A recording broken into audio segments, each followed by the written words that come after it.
வணக்கம் நண்பர்களே. இந்த வீடியோவில் தஞ்சாவூர் மாவட்டத்தில் அமைந்திருக்கக்கூடிய திருவாய்ப்பாடி பாலுகந்தநாதர் ஆலயத்தை பற்றி தான் பார்க்க போகிறோம். வாங்க பார்க்கலாம். சிவாலயம் சென்றால் சிவ தரிசனத்துக்கு பின் கட்டாயம் சண்டிகேஸ்வரரை தரிசனம் செய்ய வேண்டும். சண்டிகேஸ்வரர் சந்நிதியில் மெதுவாக கைகளை தட்டி ஓம் நம சிவாயா என்று சொல்லி சிவ தரிசனத்தின் பலனை எனக்கு அருள்வாய் என்று வேண்டிக் கொள்ள வேண்டும். அப்போதுதான் நாம் சிவனை தரிசித்த பலனே நமக்கு கிடைக்கும். இப்படி சிவாலயத்தின் பொறுப்பாளராக இருந்து அருளும் சண்டிகேஸ்வரர் இந்த பூவுலகில் அவதரித்த போது ஈசனின் தரிசனம் பெற்ற தலம் ஒன்று உண்டு.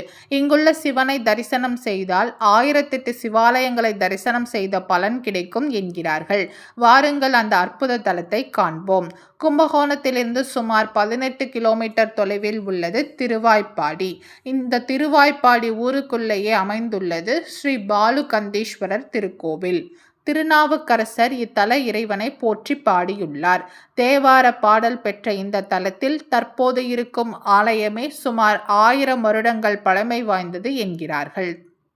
விசாரசர்மன் என்பவன் சிறுவயது முதலே சிவபக்தியில் ஆழ்ந்த ஈடுபாடு கொண்டவனாக இருந்தான். ஒருமுறை அவன் தந்தை சிவ அபிஷேகத்துக்கான பாலை காலால் எட்டி உதைத்தார். அப்போது விசாரசர்மன் அருகில் இருந்த ஒரு கோலை எடுத்து அவர் காலில் அடிக்க அதுவே மழுவாக மாறி அவள் கால்களை வெட்டியது. விசாரசர்மன் மீண்டும் சிவதியானத்தில் ஆழ்ந்து விட்டான். இதை கண்ட ஈசன் மனம் கனிந்தார். சிவபெருமான் பார்வதியுடன் தரிசனம் தந்து இனி நானே உனக்கு தந்தையாவேன் என்று கூறி தன் கழுத்தில் இருந்த கொன்றை மாலையை விசாரசர்மனுக்கு சூட்டி சண்டிகேஸ்வரர் என்ற பட்டத்தையும் தந்தார். விசாரசர்மன் செய்த பால் அபிஷேகத்தை ஏற்றதால் பால் உகந்தநாதர் என்ற திருநாமம் சுவாமிக்கும் பசு மேய்த்த தலம் இது என்பதால் இத்தலத்துக்கு ஆப்பாடி என்ற பெயரும் உருவானது. சண்டிகேஸ்வரர் முக்தி பெற்ற தலம் இது என்பதால் இங்கே சிவனாருக்கு அருகிலேயே காட்சி தருகிறார் ஸ்ரீ சண்டிகேஸ்வரர். இந்த தலத்துக்கு வந்து சிவனாரை தரிசித்தால் 1008 தலங்களுக்கு சென்று தரிசித்த பலன் கிடைக்கும் என்பது ஐதீகம். இந்த தலத்தின் க்ஷீரகுண்ட தீர்த்தமும் விசேஷம். இதில் தீர்த்த நீராடி சிவ தரிசனம் செய்தால் சகல பாவங்களும் விலகும்.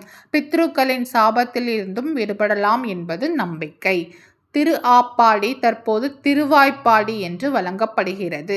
இங்கே இறைவன் பாலுகந்தநாதர் என்றால் அம்மனோ பெரிய நாயகி என்கிற திருநாமத்தோடு அருள்பாலிக்கிறார். இத்தலத்தின் தலவிருட்சம் அத்திமரம். தீர்த்தம் மன்னியாறு. இந்த ஆலயத்தில் விநாயகர், சுப்பிரமணியர், சனீஸ்வரர், பைரவர், தட்சிணாமூர்த்தி ஆகியோரும் மூர்த்தங்களாக அழகு தரிசனம் தருகிறார்கள். சண்டிகேஸ்வரருக்கு ரிஷபாரூடராக உமையவளுடன் தரிசனம் தந்து ஆட்கொண்டார் சிவபெருமான். இது நடந்தது மகா சிவராத்திரி நன்னாளில் என்பார்கள். எனவே மாசி மாதத்தில் வருகிற மகா சிவராத்திரி நன்னாள் மற்றும் அமாவாசையில் இங்கு சிறப்பு அபிஷேக ஆராதனைகளும் விசேஷ வழிபாடுகளும் நடைபெறுகின்றன. மகா சிவராத்திரி நாளில் ஆயிரக்கணக்கான பக்தர்கள் பல்வேறு ஊர்களிலிருந்து பாலுகந்தீஸ்வரரை தரிசிக்க இங்கே வருகை தருகிறார்கள். இந்த ஆலயத்தில் சோழர்கள் கால கல்வெட்டுக்கள் கண்டெடுக்கப்பட்டுள்ளன. சோழர்கள், பல்லவர்கள், விஜயநகர மன்னர்கள் என வரலாற்று முழுக்க மன்னர்கள் இந்த ஆலயத்தில் திருப்பணி செய்திருக்கிறார்கள்.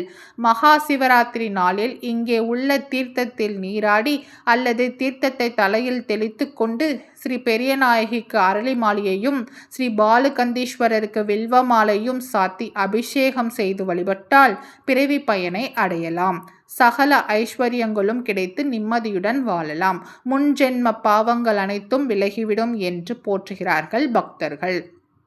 சண்டிகேஸ்வரருக்கு முக்தி அளித்து அவரை ஆட்கொண்ட பாலுகந்தீஸ்வரர் தலத்துக்கு வாருங்கள். சகல தோஷங்களும் விலகி சந்தோஷம் பெருகுவதை உணர்வீர்கள்.